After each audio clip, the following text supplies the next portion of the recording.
Leia Healthcare. It's good to live. Proud sponsor of the Real Health podcast with Carl Henry.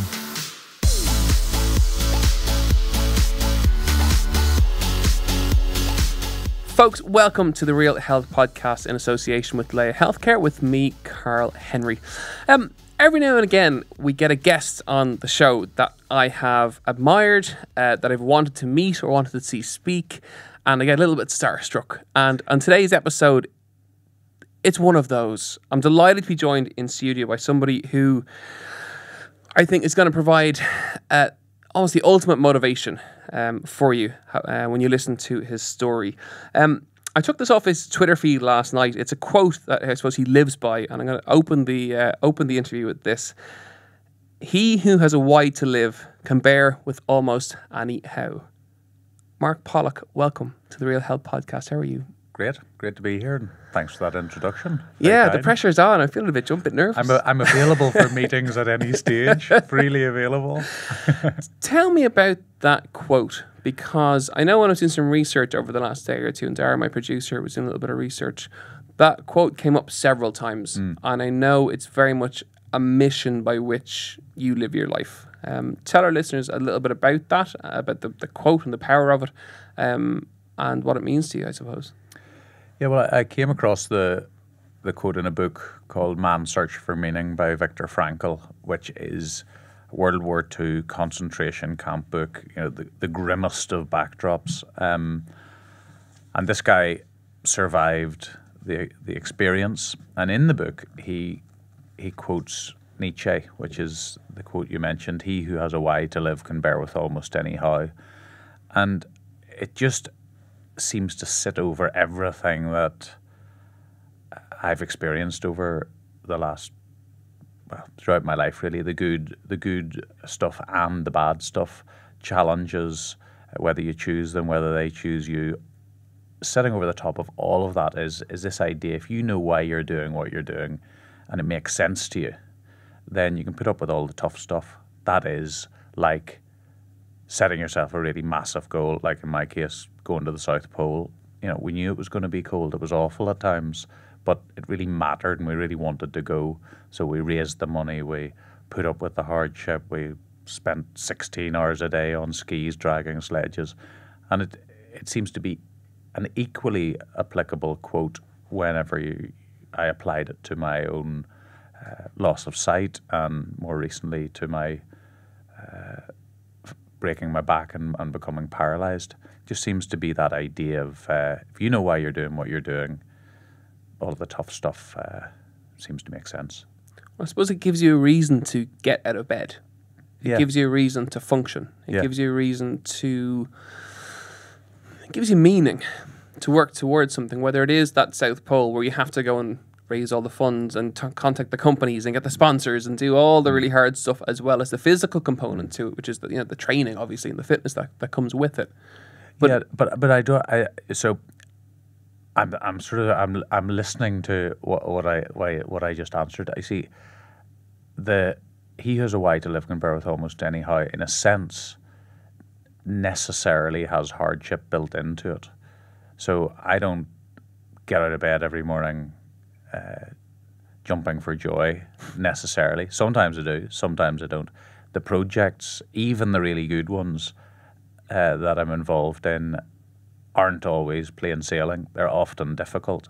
And I suppose it's almost the hardship. I expect problems. I'm really sort of Mr. Misery. I expect problems while I'm exploring possibilities, and it's that guiding principle of why that's so important.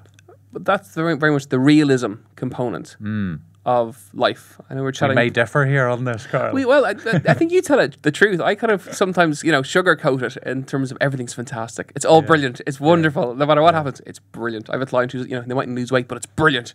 Where I think from watching your TED Talk last night, realism is it is that you know what? It is tough. Sometimes things are shit. They're just not, but that's almost part of...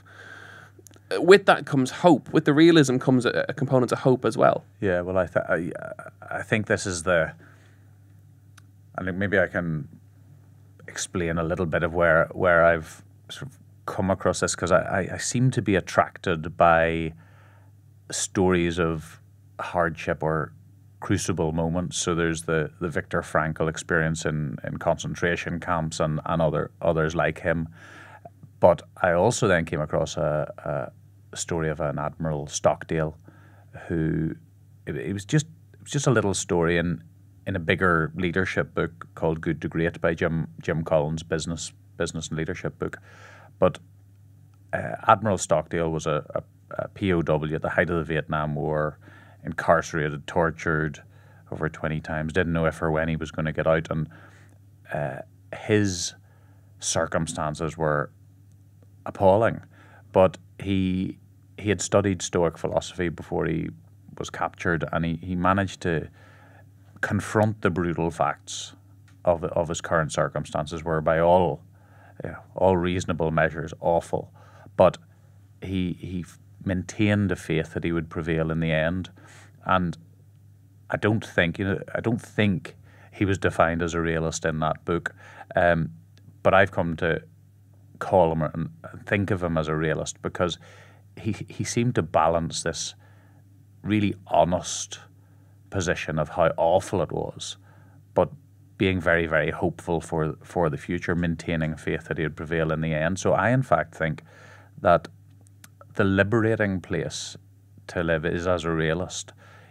If you're overweight or if you're underweight or if you're just right, all of these things are facts, but they're just starting points for whatever you hope to be in the future. That's the realists manage to have that real harsh acceptance and the Pollyanna hopeful side to them as well. It's both, and I find that liberating. I find it. I'm nervous whenever I'm thinking everything's going brilliantly here, because I'm just one step away from a disaster or failure. And you've had incredible tests of that character strength and that realism. Just fill our listeners in a little bit about the two events. The first, obviously, in your 20s. Yeah.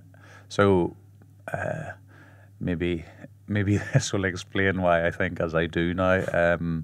I think the two things that you mentioned have certainly informed how I view the world. And in 1998, 20 years ago now, things were going really well for me. I was about to graduate with a business studies and economics degree. I was going to go off and start a job in London, and I was rowing for the university, and also I'd rowed a sort of junior level for Ireland. I was breaking into the senior setup. So things were going really well, and in the space of 2 weeks, I lost my sight in my one good eye. I had detached retinas, but it wasn't inevitable. Didn't think I was going to go blind or anything. And in the space of 2 weeks, I went from that person sort of on my way somewhere to back up at home in the bedroom I grew up in, facing into this new world of being blind.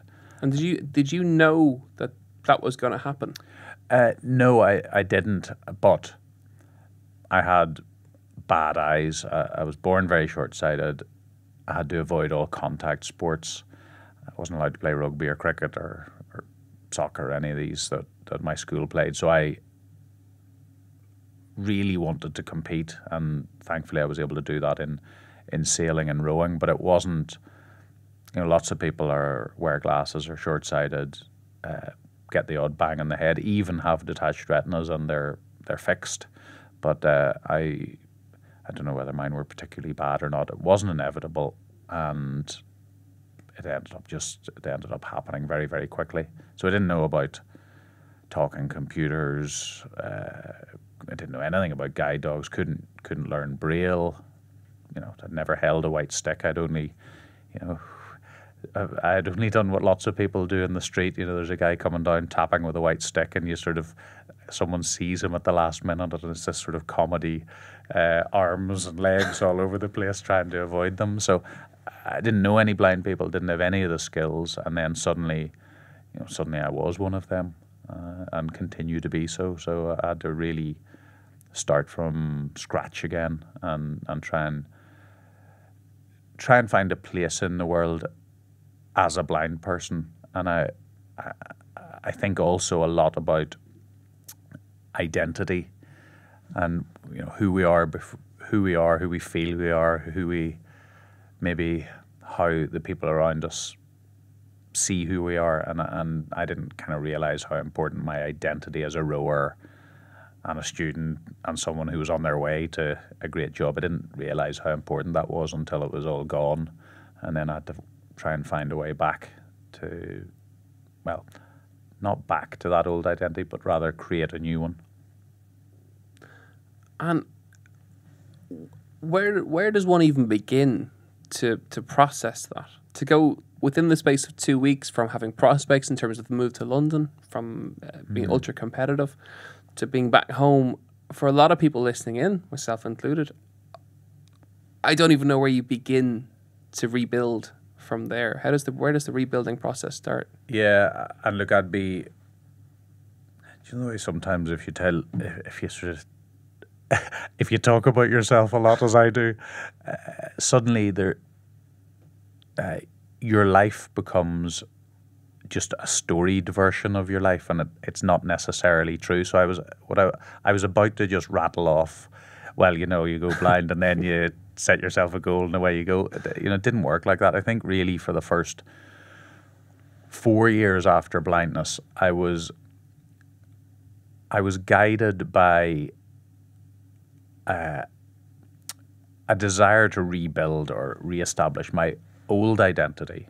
I had to get a job. I had to go back and study, even though I wasn't much of a studier in my day. I did better when I went blind, actually, as it turns out. But I went and did a master's. I got a job here in Dublin, and I also got back into the boat. I was able to go back rowing and race with guys I used to race with and compete in the able-bodied rowing circuit, and I went on, won silver and bronze medals in the Commonwealth Games. But that was all driven, the guiding principle, the why, was a re-establishing of my old identity, not, didn't sit down with a goal sheet and say, right, I'm going to do this, this and this, and then I'll be all right after that. And I think going back to the very early days in hospital and at home, I only found this out much later, but there's a woman, professor, doctor called Elizabeth Kubler-Ross, and she has this whole book on death and dying. There's a red thread that runs through all my areas of interest here, death and dying. But she talks about when someone has a terminal illness and people around that person, they both suffer from or go through stages, I suppose, the denial, the anger and blame. I think it's called bargaining, whenever you pray to a God that you never knew you believed in, and then eventually you have a lot of self-pity or depression, and then some kind of resolution at the end of it, some kind of acceptance. So I went through all of those, not in that order, but going blind, not being able to see, but not believing it was true, being angry, frustrated, impatient, praying to that God that I didn't know I believed in until that didn't work, and then suddenly I didn't believe again. And then I obviously felt really down, and eventually I found myself in a place of acceptance and looking forward, rather than being in that kind of messy, uncertain bit. And how long did it take you to get to that point? Probably. So from April to July of '98, I was having operations. I was blind, but no one had told me I was blind yet. There was still a chance. And really, in July that year, I was given the final word that they couldn't do anything more for me. And for about 2 weeks, I didn't know what to do, but I found out about a computer course where I could learn to use a computer that talks back to me. And I figured if I could use a computer and then write a letter, I don't even think I'd considered putting a CV together, but if I could write an application letter for a job, I might have a chance. I don't know how this all formed in my head, but it was even before, it was kind of before the email. So I would have had to type the letter, print it out, get a job. And in some ways, I thought that if I could get a job, then I could move forward in life. I could earn my own money. I could be independent. I could live on my own. And then, of course, the studying and the rowing came some way down the line. So I got a job, February after, so 8 or 9 months, and I was living on my own back here in the safety of Dublin. So living on my own, getting a job, walking around independent with my guide dog Larry, gave me a sense of independence, and I think it was around about, it took probably a year to start that real sense of independence, and it didn't happen overnight. I didn't feel grand overnight, but it was a process. It probably took 10 years. Wow. But it got easier and easier and easier, and really the South Pole at the end of that 10 years was a big moment to put the blindness behind me. And that's my next step. So once you got your identity back, I suppose, Dublin, job, apartment, then you decided to do lots of ultra, not just fitness events or fitness races or health races, but ultra. And I think that's the rower in you. Rowers are always bonkers. They're mad. Well, you see, rowers are mad. Well, you see, we also, I mean, I don't want to speak for all of them, but a lot of rowers have, they really would have liked to be able to kick or catch a ball, and they end up in rowing trying to prove a point. I mean, if you've ever at a rowing regatta, you should go down and have a look one day at anywhere around Ireland.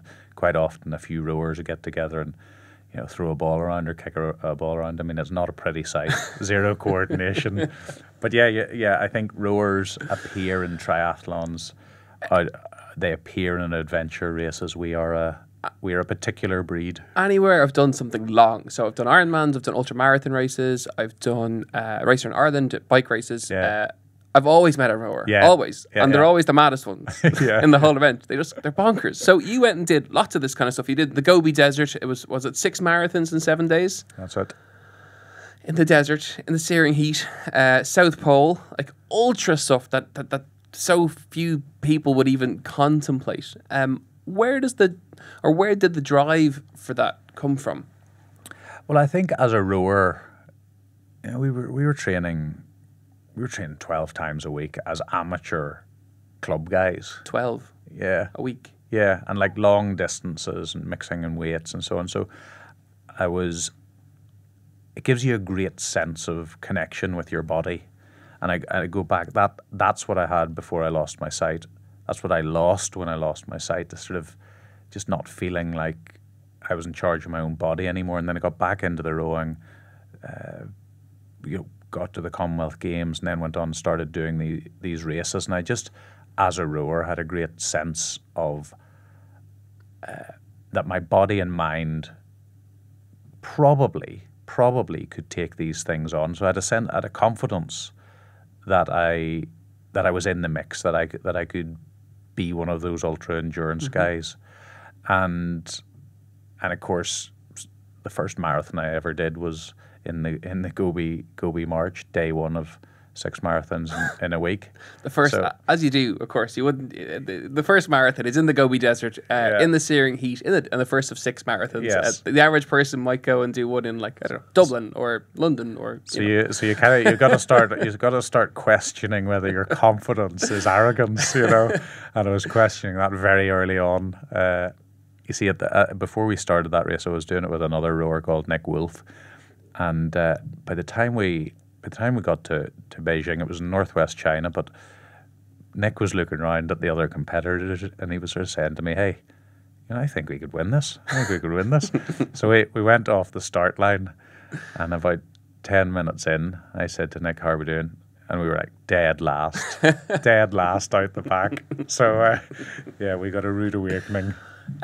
One of the things I've often questioned about people who did long distance events, and myself included, when I've done them, I've generally done them at times of stress, pressure, that life is pretty full on, and it gives me something to distract me from everything else I don't really want to think about or talk about or focus on, because all my focus goes into the next race and the next big event, and it's so mental that it becomes all encompassing. Do you think in your own case that there was an element of that to doing these events, that it was not running away from, but the distracting from everything else around you? Now,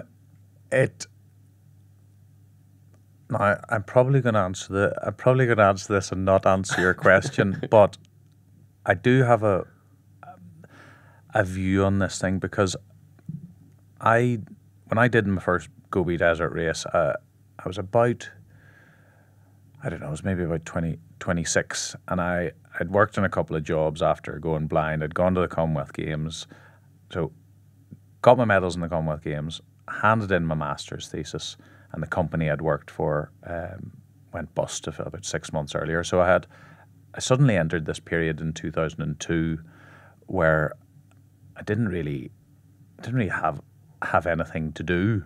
And I had to work out, okay, well, look, I've rebuilt my identity. What do I do next? And the adventure racing came up as and endurance racing came up as an out-and-out challenge. And then I started speaking to companies. I couldn't believe I went and stood in for a blind guy who did adventure races, a guy called Miles Hilton Barber, and I went and stood in at doing a corporate talk that he couldn't do, and I spoke about overcoming challenges and going to the Commonwealth Games. Then I did the Gobi Desert, and I started doing it. I went to the North Pole, did the North Pole Marathon, and I started doing these races very much for the right reasons, as a challenge. Not sure whether I'd succeed or fail, and then that fed my speaking business. But what happened after a couple of years of doing them was I knew I could do a marathon. I knew I could do an ultra marathon, and I started to enter races, particularly the Everest Marathon. I went and did that because that year I hadn't got anything to do, and I'd become this adventure athlete who got paid to talk about it. And so I figured, well, I've got to do, what will we do? We'll do the lowest foot race in the world, the Dead Sea Ultra, and then a month later we're going to do the highest foot race. But I wasn't fit enough. I was probably 10, 12, 14 kilos overweight. I was dialing it in. I hated every moment of the Everest marathon. We trekked up for two weeks, and a couple of weeks, and then did a marathon back down, and we kept meeting loads of Irish people on the way up who were on their sort of life's journey. And I was hating every step. Got back and just had no contentment. In fact, I had a massive big dip after that into 2007. And I suppose coming back to some way to answer your question, for a period I got it all wrong. The speaking was dictating what races I was doing, rather than doing the races because I wanted to go for that and I wanted to fully commit, and that's what fed into the decision to go and do the South Pole race. It wasn't to get away from it. It wasn't to fuel my speaking business, but of course it definitely did. It became part of your identity. Correct. You were the guy who did all the, who did these amazing races, and I suppose it just became part of what you did. But it was for the right reason. I think the important thing was it was a standalone goal for the right reasons, to challenge myself, to push myself, and hopefully to put the demons of blindness behind me. I think the problem is if you are running away from something, if you're doing it for the wrong reasons, if it gets mixed up, they're hard enough on their own. Your likelihood of failure is huge, and I've never found training good for the head, and some of the races good for the head, but only if you're doing it for the right reasons. Because eventually the demons catch up with you. Absolutely. Folks, you're listening to the Real Health Podcast in association with Laya Healthcare with me, Carl Henry. I'm delighted to be joined in studio by Mark Pollock. So then the second challenge in your life came along. This wasn't an event. Yeah. Well, that's why I said earlier on, I've come to expect problems as I'm exploring possibilities. You see,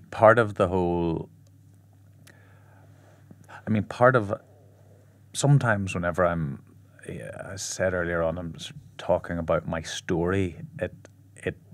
It had become what was on my website, adventure athlete and speaker, and but part of the rebuild of my identity was actually going out with my mates, meeting girls, and part of the meeting girls experiment was I decided I was going to learn how to dance, and I was quite, I was pretty fit at the time doing all these races, and I was absolutely exhausted doing dancing. Have you ever danced? It's so. One Christmas, we were down in West Cork. We have a place down there my family do, and we watched the Strictly Come Dancing Christmas special. And I sat there and I was like, "Oh my god, I'd love." My girlfriend, my at that time my fiance was with me, and I said, "I'd love to learn how to dance. How hard can it be? I run marathons. I just did 100-mile race or whatever. I'm really fit." So I rang this woman in Cork City, and I said, she's a dancing school. Great. Look, I'd say I'm off for 2 weeks over Christmas. I'd love to do an intensive boot camp to learn how to dance. She said, great, you come in for half. And I said, no, I run marathons. I'm very fit. I want to do like an intensive one for like days on end. And she said, well, come in for half an hour. And I said, no, you're not getting it. Like, I'm not your average student. Within 20 minutes, I'll never forget it.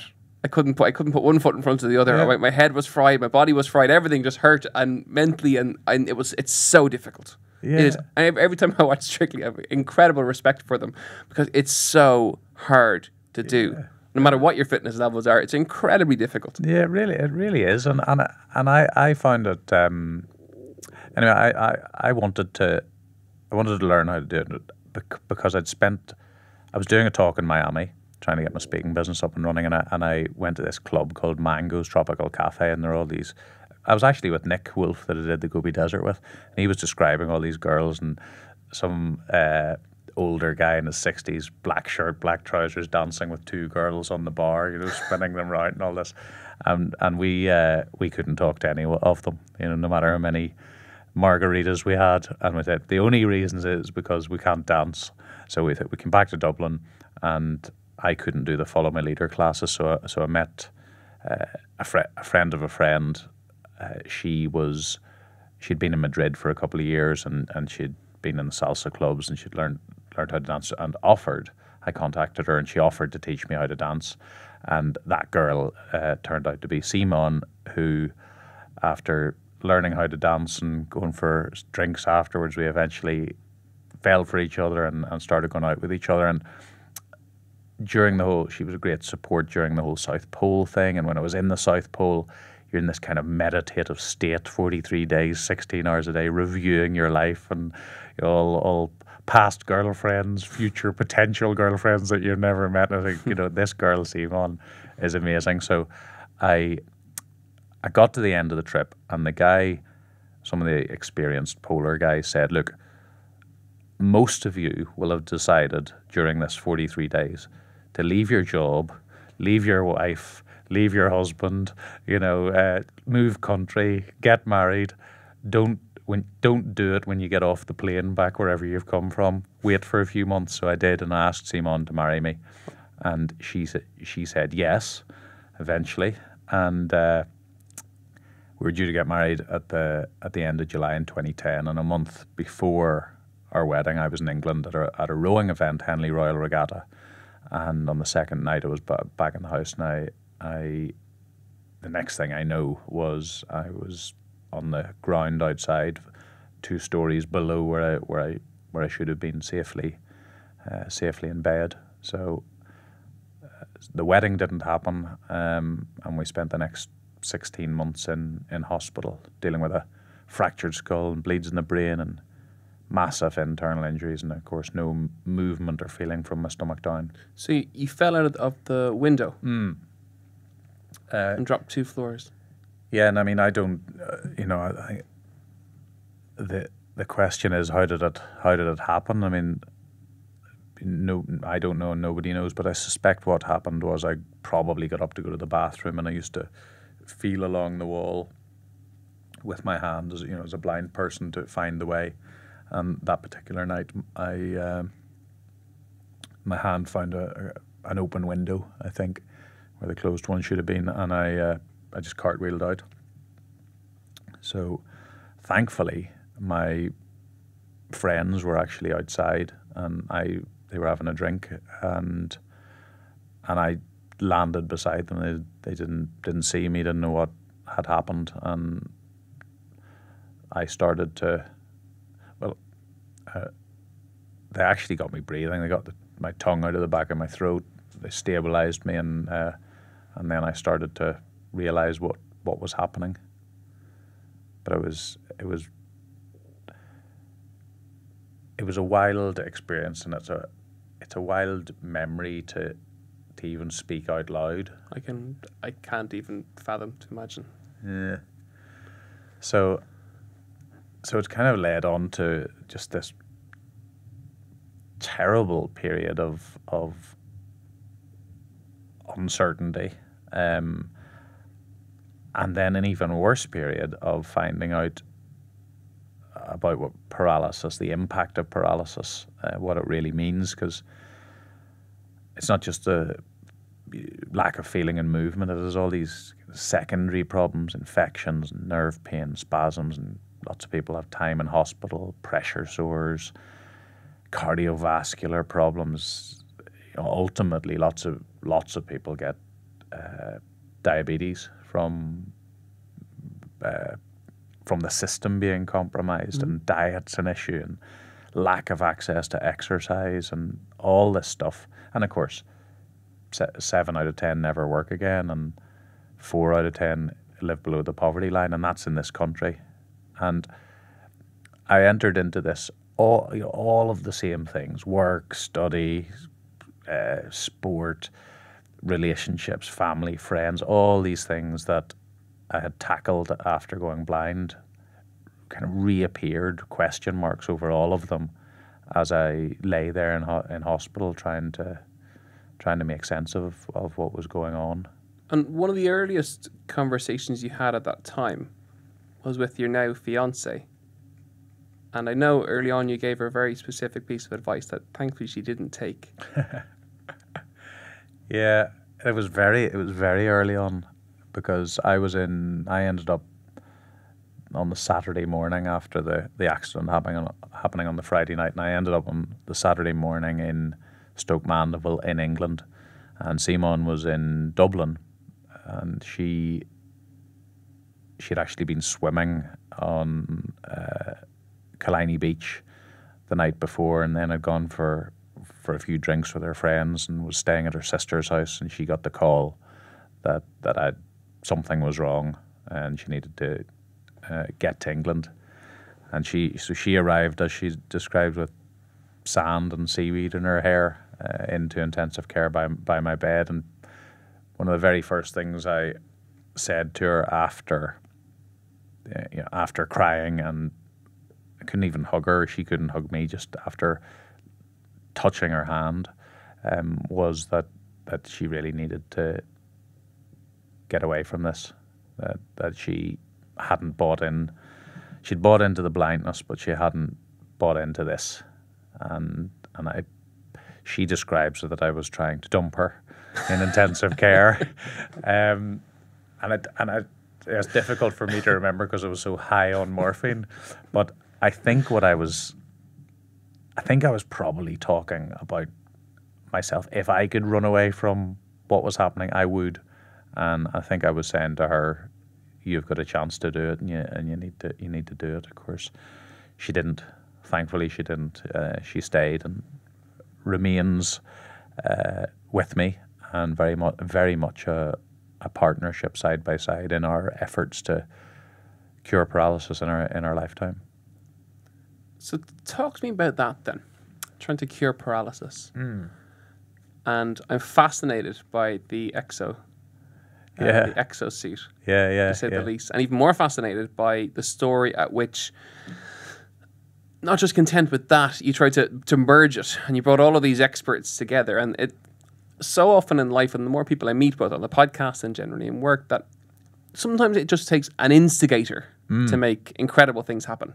Whether it's on a sports team, putting a team together, and we all watch those, and hear those movies with the the inspirational managers, and they put that it can often just take one person in that cog to create amazing things. And watching the video last night of yourself in hospital, the result of all these cogs coming together was you pulling your knee up towards your chest. Yeah. I had to pull the car over. I was listening to it on Bluetooth. I had a bit of a moment. I bawled. So, for our listeners, talk us, first of all, from the hospital bed, you decided that you wanted to try and cure paralysis. Yeah. Well, you see, you'll get this because of who you are and what you do.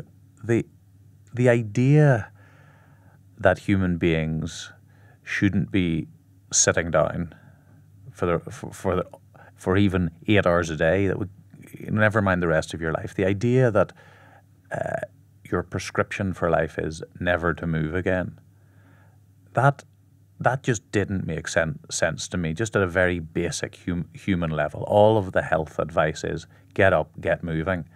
And then whenever you become injured with any kind of spinal cord injury, however it happens, you go through 3, 6, 12 or 16 months, as in my case, of pretty heavy-duty physiotherapy. So you get this message that, yes, for you, when you're injured, physical exercise and physiotherapy and moving, even if you're paralyzed, is a good thing. And then you get to the end of the hospital system, and that's it. It's over. You might get a few bits and bobs of physio if you really need it, if you've got some particular spasms.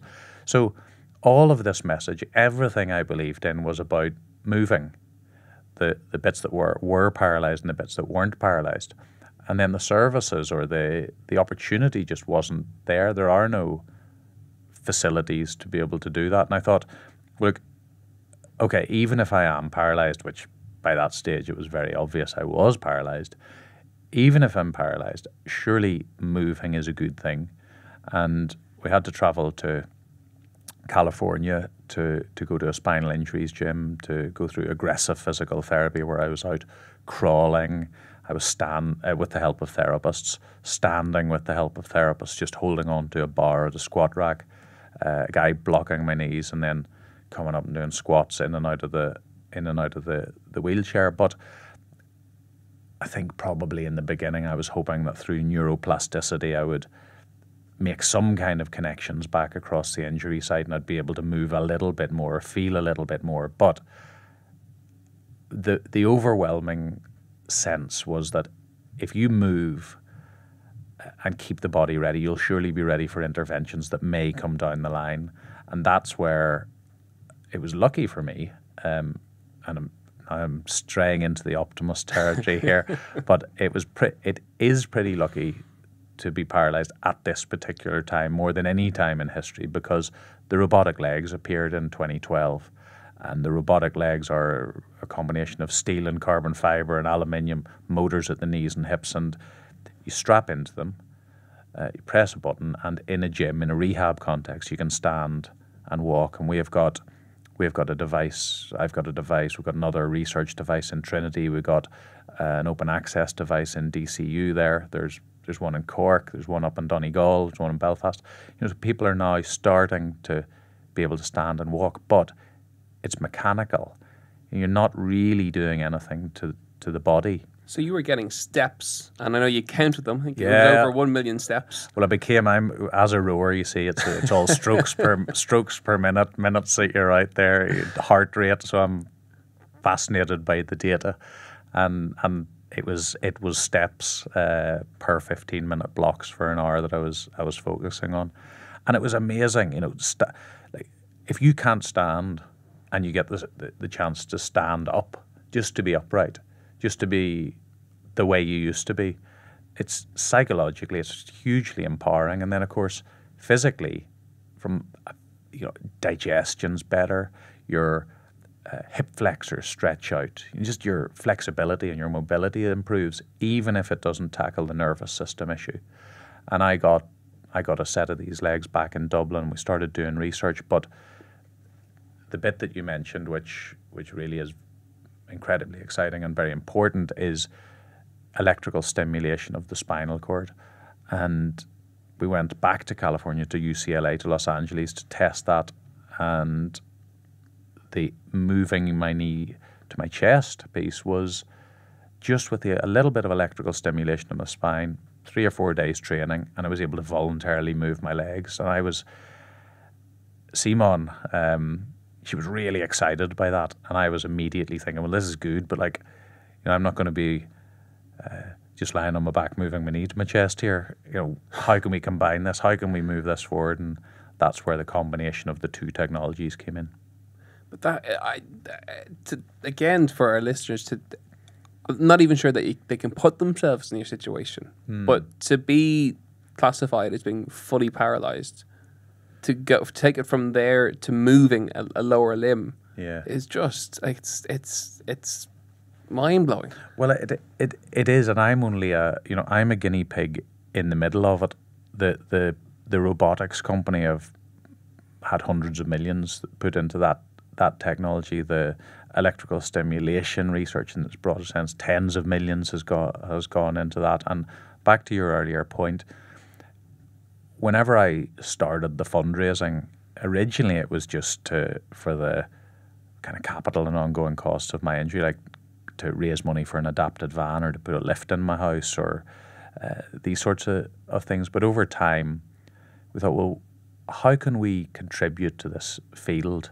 So one option is the kind of old style thinking where you say, okay, we need to raise X millions or X tens of millions, and we need to give it all to a scientist. And that scientist will surely be the, as I think Caitlin Moran says, the campaign Jesus who will fix it all.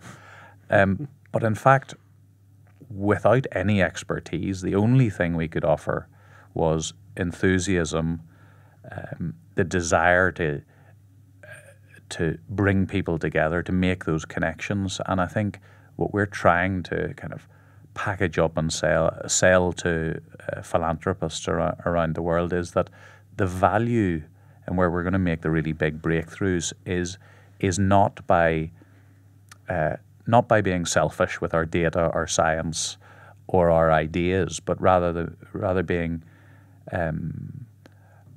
collaborative, being connectors, sharing, and creating a kind of lattice of expertise where we can bring technologies, money, patients, families, and everyone together to move this whole thing forward. So it's a funny one. We don't value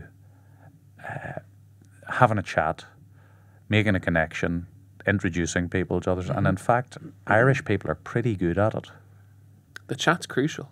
Yeah. Chatting and coffee, the whole coffee experience of meeting people and discussing stuff is incredibly powerful. But that's very much what you did. But through sharing, you brought it all together. So you brought the exosuit and then the electrical stimulation together. Yeah. And created.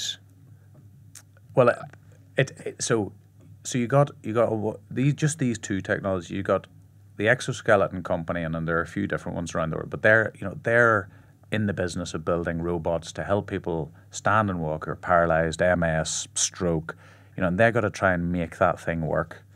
You then have, and they did, and they've floated in the stock exchange as a successful company based out of San Francisco.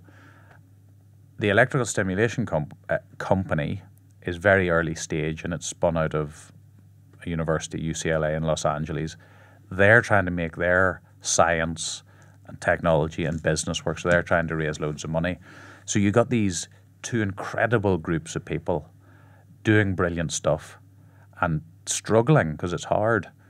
And they both knew about each other's technology. They both knew that putting it together would be interesting, but it took us as generalists, really knowing nothing, to come in and make that connection, to get them on a conference call, eventually get them in a room, and eventually put a 3-month study together in Los Angeles, where I walked with the stimulation on my back in my robot, and then I was able to voluntarily move my legs. And then, of course, from a training point of view, it was critical that the robot had advanced to such a point that it was able to and can intelligently do less as I do more, so that as I progress and as I do more, The robot does less. There's a training effect, and therefore my muscles can grow, my heart rate can go up, and the robot, it's wrong to say, disappears into the background, but that would be the ultimate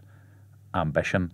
And of course, the frustrating thing is that we know this is having a big impact, but 4 years on, I remain the only person in the world to have done that particular study. So we're exercised about getting that back here in Ireland, in America, in Australia, wherever it happens to be.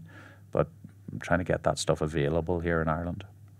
So your hard work knows pretty much no bounds. Your enthusiasm, whether it's going for, previously for the South Pole or the Gobi Desert, now it's very much for the suit and combining and getting it around the world. So the Mark Pollock Trust was born. Yeah. What's the goal for the trust?